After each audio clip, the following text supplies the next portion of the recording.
Miss হবে না আপনার পছন্দের টিভি শো। দেখুন জি5 অ্যাপে একদম ফ্রি। কি ব্যাপার তুমি এখানে? হ্যাঁ, এই বাড়িতে ঢোকার সাহস কি করে পেলে তুমি? রায়ের কোনো খোঁজ পাওনি তোমরা? কি বলছোটা কি? হ্যাঁ, নাটক করছো? নাটক করতে এসছো তুমি এখানে? যেই শুনেছো রাই এখান থেকে চলে গেছে, হারিয়ে গেছে, ও এখানে শোক প্রকাশ করতে এসছো তুমি? রায়ের কোনো ক্লু, কোনো আন্দাজ এখন অব্দি কিচ্ছু পাওনি তোমরা? কিচ্ছু জানতে পারো? অনেক সহ্য করি, সব তোমার জন্য হয়েছে, সব তোমার অনেক সহ্য করি। বেরো বেরো। কি করছো? ছাড়ো ওকে। ছাড়বো কেন? ছাড়বো না কেন? ও নিজে থেকে এসছে এই বাড়িতে, যখন তখন ওকে শুনতে হবে। ওই একটা অসভ্য লম্পট ইতর ছেলে, ওর জন্য আমার বোনের আজকে এই হাল। সব ওর জন্য হয়েছে, সব ওর জন্য হয়েছে। সব কেন এসেছে ও এখানে? কেন এসেছে? ওকে তোমরা বের করে দাও। আমি ওর মুখ দর্শন করতে চাই না, একদম বের করে দাও। এরপর থেকে যে কটা দিন মেয়েটা ওর কাছে ছিল, একটা দিনের জন্য শান্তি চাইনি। আমি ভেবেছিলাম যে মেয়েটা বিয়ের পরে অন্তত শান্তি পাবে, একটা দিনের জন্য না, দিনের পর দিন ওকে অশান্তিতে একেবারে ভরিয়ে তুলেছে। এখন কেন এসেছে? মা এরকম করবেন না মা। মানছি অনির্বাণ রায়ের সঙ্গে অনেক অন্যায় করেছে, কিন্তু এখন রায়ের সঙ্গে যেটা ঘটেছে সেটাই অনির্বাণের কি করার ছিল। অনির্বাণ তুমি বসো। কেন বসাচ্ছ?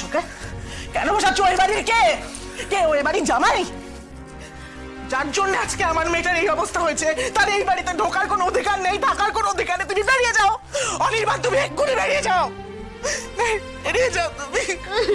মা আপনি শান্ত হন। বিক্রম, মা প্লিজ আমার কথাটা একবার শোনো তোমরা। এখন তো শুধু আক্ষেপ করে দোষারোপ করে কোনো লাভ হবে না। এরকম ভাবে নিজেরা মাথা গরম করে কি হবে বলো তো? এরকম ভাবে তো রাইকে খোঁজার কাজটা এগোবে না। আচ্ছা তোমরা কি ভেবেই নিয়েছো যে রাই আর ফিরবে না? হাল ছেড়ে দিয়েছো তোমরা? ফিরবে বৌমনি, রায় ফিরবে। রায়কে ফিরতেই হবে। তাহলে আমি যেটা বলছি সেটা প্লিজ শোনো। সবাই মিলে এরকম মাথা গরম না করে নিজেদের মতো করে পুলিশকে আমাদের হেল্প করতে হবে। রায়কে খুঁজে পাওয়ার পরে না হয় আমরা ভাববো কে আমরা কি অন্যায় করেছি ওর সঙ্গে, তখন না হয় চলছে হিসাবটা করা হবে। হ্যাঁ, এটা তো সত্যি যে আমরা কখনো না কখনো রায়ের সঙ্গে তো অন্যায় করেছি, এটা তো অস্বীকার করার জায়গা নেই। তুমি আমার বোনটার জীবনটা নষ্ট করে দিয়েছো। এত কষ্ট দিয়েছো যে ও শহর ছেড়ে চলে গেছে। কোথায় গেছে, কি করছে, কেমন আছে কিচ্ছু জানি না। বেঁচে আছে কিনা? বেঁচে আছে বিক্রম। রায় কিচ্ছু হয়নি, কিছু হতে পারে না রায়, এটা আমার বিশ্বাস। রায় ঠিক আছে।